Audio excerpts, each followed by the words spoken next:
unbelievable. It's wonderful how God uses this. Here's what we're going to do to punish you. And then I'm going to take this thing that I said I was going to destroy. I'm going to make it new and better and give it back to you. And God's continually doing this for us. He's continually taking us from this place of punishment to this place of mercy, this place of love, this place of redemption. Verse 16. All right, this is where I got to promise that I'm going to do my best not to get all weak again, you guys, right now. All right, I mean it, seriously. Here. All right. It doesn't work well like me. And in that day, declares the Lord, you will call me my husband, and no longer will you call me my Baal. Think of everything that's gone on up to this point. Think of it all. I'm going to lay waste to the vineyards. You're not my children. You're not my people. No mercy for you. You are my children. You are my people. Wait a minute. You forgot about me. You don't know who I am. So what I'm going to do is I'm going to go after you. Because that's what wooing someone is. That's what speaking tenderly to him is. That's what speaking comfort is. Guys, when you saw that girl, you didn't sit around and kind of go, oh boy, I'm hoping she comes and talks to me. Did you? Let me change that. Men! When you saw that woman, when you saw her, did you wait? No, maybe there was like a little mutual kind of thing. But guys, at a certain point in your mind, it clicked. It said, she is the one. And you went after her. And if you didn't, that's completely fine, because it completely and totally demonstrates how we are as people. And by that I mean is you see the best thing ever, and you hesitate. You see the most worthwhile investment you can ever make, and you second think it. You see someone that you want to spend the rest of your life with, and you pause. And God goes, no. In our relationship, you don't even have that ability. I go after you. I'm the best thing, and I'm going after you. I'm the one who should be come to and pleaded with and begged for. But no, I'm going after you. I'm going to take you. I'm going to look at you and go, I know everything you could be. I know everything, all the potential that's in you. I don't see you as you. I see you in the perfect person that you could be. I see you in what I created you for. I see you in who you should have been, not who you are now. And think of that. Just think of that alone. That God looks at us and goes, I know you. I know who you are. I know what you've done. I know what you're capable of. But I know what I'm capable of. And that beats yours out any day. When I look at you, I see something in you that you have no idea that even exists there. I see something that's worthy of redemption. That's worthy of restoration. That's worthy of reconciliation. That's so good that you're going to call me your husband. I'm going to be the one that you love. I'm going to be the one that you want to be with. I'm going to be that thing, that perfect, best investment, the thing that you want more than anything else. I'm going to be that, and you are going to call me your husband. And now, who has a different translation aside from the ESV? What does your verse 16 end with? You will no longer call me my master. Isn't that odd? My version says my Baal. Your version says my master. You know why that is? They mean the exact same thing. The Hebrew word for master and Lord is Baal. And here, this is one of those classic, just amazing times that God is taking and making this play on words. He's saying, you're not going to call them your master, your Baal. You're going to call me your husband. You know, we probably have, especially for guys, I mean, I think the girls probably don't have as much of a problem, but for the guys, we have a difficult idea understanding this. God's our husband? I'm in. How can that be? Can he be my, I don't know, my God? But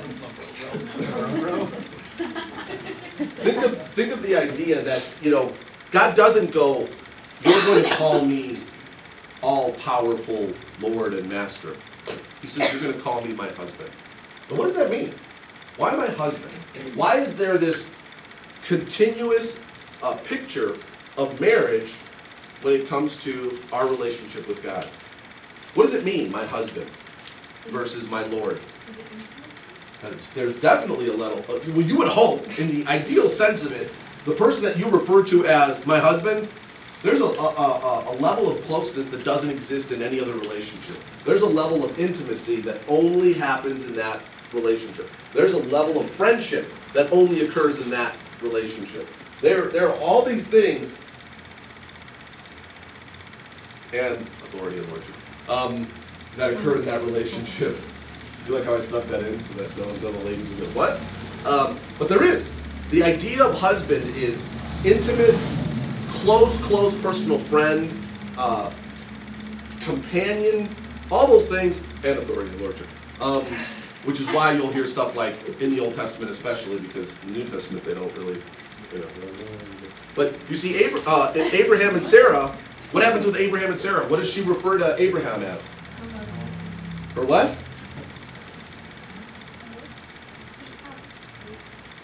Starts with L. Yeah, she calls him my Lord. There is a sense of authority in that relationship. Guys, not uncomfortable with that at all. Girls, probably a little more uncomfortable. But imagine having a relationship where the two people, so close, so intimate, so understanding, so trusting, that when you have those ingredients, it's not difficult to go, yeah, this is my Lord. This is the person that I serve. God ultimately, but this is the person that I'm with. This is the person. And all those things had been in some way mistakenly attributed to Baal. And God says, no. I'm wooing you back to me, and when I do, you're going to call me your husband. You're going to say that I'm the only one. Verse 17, for I will remove the names of the Baals from her mouth, and they shall be remembered by name no more. Now,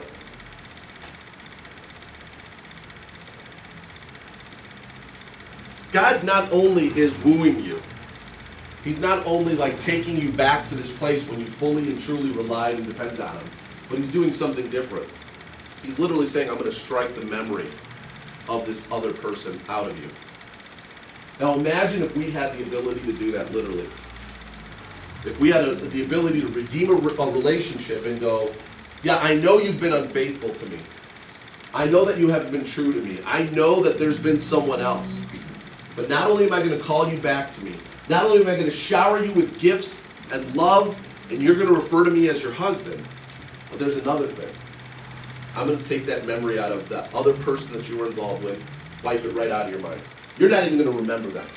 It's going to be just completely removed from you.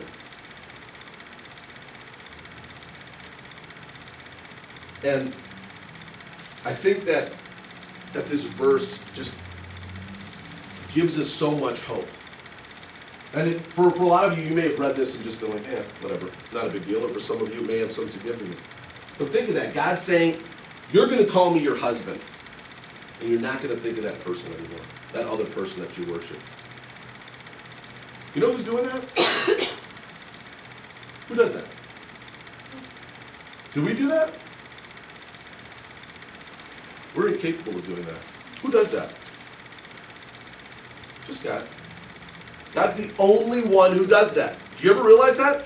That we don't ever come into a relationship with someone else and go, can you do me a favor? I mean, I know you've dated other people and I know you've been in relationships. Can you forget about them and only think with me? Wouldn't that be awesome, though? To literally strike the memory that we have of other people that we've had intimate relationships with, to just go, you know what? Gone, out of my mind, forever. I'm only going to concentrate on you. Now, some of us think we have that ability. I'm so good that they're never going to remember anyone else. Sure you are. Sure you are. And I think what's just absolutely amazing in this is, who does the removing? God. Who does the wooing? Who? You're too comfortable up there on that couch. You're half asleep. Who's doing the wooing? Who's chasing? Who is redeeming? Who is reconciling? Who's restoring? Do you guys see it yet? Do you do anything? As much as you may in some way think you play a part, you do not. Okay, I hate to tell you this, you don't. I'm sorry. It's here, it's there, it's just done. You do not play a part in this. God goes after you. God gets you. God brings you back. God calls you. God is the only one who's able to take us, straighten us out, take the idols, the false god that we worship, and take them out. Do you want to know why we struggle with sin? I'm going to give you guys the secret key. Do you want to know why we struggle with sin? We think we can stop. We think in some way we have the ability to stop. If you have whatever sin problem in your life, the reason it's still going on is because you think you can stop it. And you cannot. You are not capable of.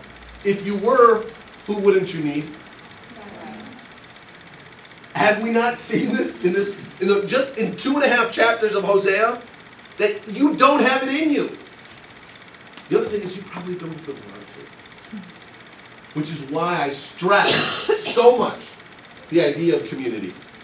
Do you know why we need each other? Because we're not capable of it on our own. I'm going to ask you guys, and I want everyone to be truthful completely. Remember, you little Achans, God is watching you, regardless of what you think. All right? How many of you have confronted a friend in the last month about sin? Thank you very much, Michael. How many of you have been confronted about sin in the last month? This tells me one of two things. Your friends are lame, or you're lame. You have the choice. And the answer is both, by the way. I'm sorry to break it to you. You know people that haven't sinned in a month? You guys know people that haven't sinned in a month? Okay, let's try this again. Can anyone raise their hand if they know someone who hasn't sinned in a month? Okay, no. And the same amount of people, minus one, haven't confronted someone who's lame. Well, let's focus on who's here. Who's lame? No, don't. What do you mean? We. Who's lame? It's I. Who's lame? Yes. And then, within that time, how many people have confronted you about sin? I saw a couple hands go up. The rest of you, your friends are lame. You either need to get better friends, or you need to tell your friends, I need you to be a better friend. I'm just saying, think about it. A month? I was going to go 2 weeks. A month, and you haven't confronted, or someone hasn't confronted you about sin? I got sad news for you guys. You're not living in community. It doesn't exist. It doesn't exist in your life if that's happened. A month? Think of that.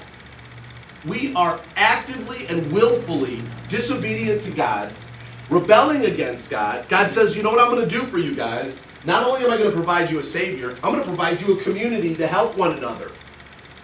You take the Savior, but you don't take the community. Or you don't live it out, or you're not actively participating in it.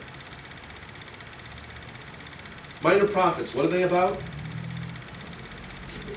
Returning to God. Returning to a holy God.